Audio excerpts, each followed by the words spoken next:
Hey everybody, welcome back to our channel. We're the Movie Couple. I'm Wendy. I'm Dustin. And we went to WonderCon on Saturday, March, is it 29th? 30th. March 30th. And we went to the Dragon Prince, a look inside the Dragon Prince panel, because we're both such big fans of the shows. There's 2 seasons now, so we thought, why not, let's go. So they had the 2 showrunners on the show who also created Avatar: The Last Airbender and Legend of Korra, and they also invited the 3 voice actors that played Soren, Claudia, and Lord Varen. Thank you. And I was, in the beginning, I was initially like, well, what about the other characters? Some good guys in the show. It's like the evil family, but I am so glad, and now I can kind of see why they chose what they chose, or who they chose, because the chemistry between the 3 of them, especially between Claudia and Soren, or it's Raquel and Jesse, are... They were friends already. But yeah, according to the panel, they were friends before they were even on the show together. And coincidentally, that they were actually cast as brother and sister. So it's like, it was like meant to be. The chemistry is hilarious. Jesse is so funny. Raquel pretty much is Claudia. Which is awesome. But they opened the panel in a way I've never seen a panel open before. It's usually you go through the introduction of who are you, who's your character, a little backstory about season 2, blah, blah, blah, right? They started with, and they invited the writers to not be on the panels, but the writers were in the same room, and the writers wrote up a little sketch of everyday conversation that would have happened between Claudia and Soren and Lord, I don't know why his name is not coming to my head. No, Lord Varen. Oh, okay. I'm going to remember from this point on. Sorry, guys. It's been a really long day, so excuse my brain farts. But they started with the sketch, and the first one was about Claudia, and this is all, like, very canon. tongue-in-cheek. This is canon, if you will, because doesn't exist on the show, but it does exist in, like, if you will, the character's real life. So Claudia and Soren started a RuneTube channel, which is hilarious. Kind of like a podcast. Yeah, and no, like a little vlog. Yeah, maybe a podcast type thing. And they're trying to do their thing, but their dad's also there trying to, like, get in on it too. And it's the funniest thing, which I thought this was so fun, so cute. What a great way for audiences to see these characters we've come to know and love in this sort of light, and it's just fun all around, and I was like, yes, I'm ready for some more. After this, they kind of went into each actor's audition experience, which I thought was just really funny because Claudia, or should I say Raquel, kind of, you know, she's been doing improv for a really long time, and she did it, and then she went to the producers read, and they loved it. She went to the table read, and that's when she was like, oh my god, it's Jesse, who, when you look at him, you're like, oh, I didn't really picture him to look like that. Well, because we're so used to seeing Soren. Yeah, like true. You know, his face, but once he starts talking and you start hearing his character, not just his voice. Yeah. But his character, the way he presents himself, his own personal character, I'm going, oh, that's why they picked him. Yeah. And also, he was like, yeah, he showed off his muscles. He's actually pretty buff. In like a full-on Hawaiian outfit, which like was the best. The funniest story that I thought was Jason, who seemingly auditioned for almost every single male character on the show, and they're like, so you're going to be Lord Varen? He's like, oh, I wanted to be the action guy, but okay, cool. But it's the perfect fit, and the chemistry is just so funny. And I have to admit, that's what this panel was really all about, was really showing the chemistry between these 3 characters. And it really highlighted it, and really kind of, if you've watched the Netflix series, it kind of reinvigorates your love for these characters. And the fact that they're not really villains. I guess anti-heroes. You can call them antagonists. They're not anti-heroes. They're antagonists. They're not evil. They have their own motivations, and I like the fact they even discussed that in the panel, that it was at first started off as evil characters, but they've through the actors' comedy chops and their own personal relationship with each other, it started becoming more and more funny, and they became more and more lovable characters. Which is great, because I think that gives the showrunners and the writers a lot more to work with when you have, you know, a chemistry like this where everybody just clicks, and it makes the creative process better, and you want to play. You want to play with these characters, and the actors can play and the writers can play, and it's all fun and creative, and it makes for a better show. They also did a second sketch, and this one was really funny. It's almost like a PSA, and all three of them are involved, of course, and it's how to practice safe dark magic. After this sketch, we talked just a little bit more about the Dragon Prince and the different dynamics, like the different family and things like that, and different representations and of different characters.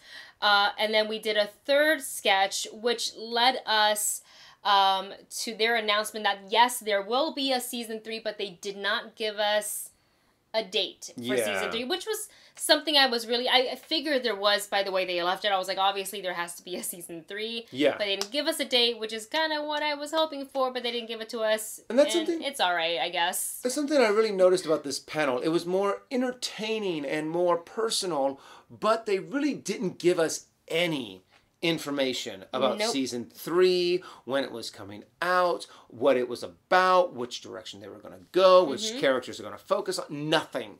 It was really more about the fun interaction between these 3 characters. And I have to admit, I haven't gone to very many panels, but it was a very entertaining panel. Yeah, it was very fun to sit through, and all the fans cackled throughout the sketches, which is so and there's a lot of cosplayers that cosplayed, you know, as various characters from the show. So it's just nice to see, because when I tell, in my everyday life, when I tell people, oh, the Dragon Prince, they're like, what's that? I was like, no, you haven't seen it. For the final part of the panel, we went into fan questions, as you usually do, for like a convention panel. And some of the questions were, let's see, the inclusions of themes of single parents, adopted families, and this comes from a lot of the showrunner's own experience, where he also comes from a single parent household, I guess, like a divorced kid, if you will. Yeah. And so he kind of pulled from his own experience for these stories, and I kind of like that, because for a long time, well, I don't know, Disney did that a lot. Disney has a lot of single parent stories, but oftentimes we're led to believe like you have to have mom and dad and kid, or mom and dad and dog and kid, or whatever. Family kind of thing. And in this show, there's there's dad, there's a single dad, there's mom who passed away, 2 moms, and just all these different things that it's kids. Very and like stepkid, stepdad, that kind of relationship, and it's just so real that it should be in a show like this. It should be talked about. Yeah. So like a divorced kid isn't sitting there like, well, cool, like deaf aunts. Deaf family members. I think that's amazing that they have this. They have interracial couples. I mean, they're really showing the world. And which is good is that you get more and more people going, oh, that's just like me. The more people that you have doing that to a show, having that personal connection, you start having bigger and bigger fan bases, people who are more and more invested in each one of these characters. And that's why we love the show so much. I remember when we first saw Amaya.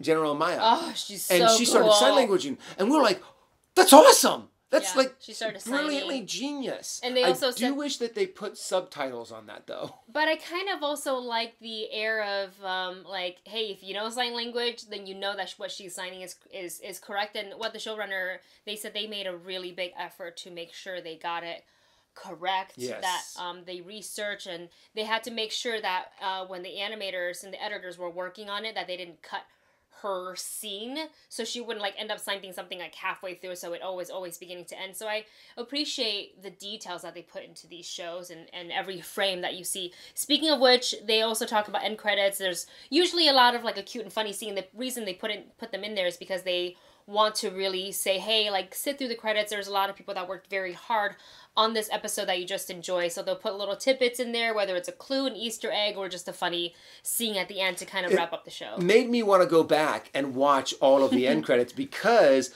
if you binge watch it, Netflix will cut it off. Oh, and they'll just say next. Yeah. Yeah, it will just go to the next episode. So I'm like, I didn't even get to see those. Now I want to go back and see the hints that we could have been given, and also the hints for next season. Next season. There's also a fan theory on how Claudia uses magic to dye Soren's hair, which I think is hilarious because she's got dark hair, Dad's got dark hair, Soren's got blonde hair, which totally fits his persona. That he would dye his hair. I just think it's kind of funny that where that fan theory came from, and I kind of want to research a little bit because I never thought it. It just like they showed me that he was blonde, and I just accepted it. I was like, sure, he's blonde. Okay, it's a hair color, but it doesn't have to be natural. They exist in a world where dark magic or just magic even happens. Or just regular. You could dye your hair even back then. Yeah. Normally.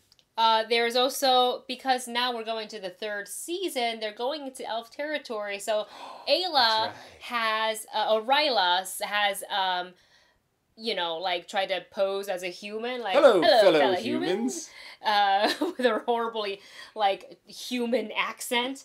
And we I love human Rayla. I know, she's great. But I wonder, and the fans are wondering too, could there be an elf Callum? And I think there should be. Oh, I think that'd be hilarious to see him try to pull off an elf, but everyone's like, oh my god, that's terrible. But everyone was like, to Rayla's terrible human, they're like, yay! They also said that, will there be more LGBTQ representations and characters? And the showrunners basically gave it a obviously yes, like we've started it and we're going to continue to include it, which is really nice for them to be super diverse and super, like, you know, just making sure they're represented across the board. And they don't do it just because to do it. It means something. Yeah. And they're very careful on how they do it, and I really respect that, and I really enjoy seeing that. Let's see. Oh, I like this question. So, because the showrunners also did Airbender and Legend of Korra, they asked each voice actor what kind of a bender would they be. So Jason, who plays Lord Viren, says that he would bend iron. I was like, okay, so like a metal bender, and I was like, okay, so like earth/metal. Claudia, or Raquel, says that she would be an earthbender, which I can kind of see because she's kind of quippy. Yeah, but I would think she would be more of a waterbender. See, I think she'd be a firebender because of really? the dark arts. Yeah, I don't know. Well, but she maybe she didn't have like the attitude, I think, that a firebender needs. A firebender needs that flame, that drive, that... Maybe Viren would have been a firebender. Who knows?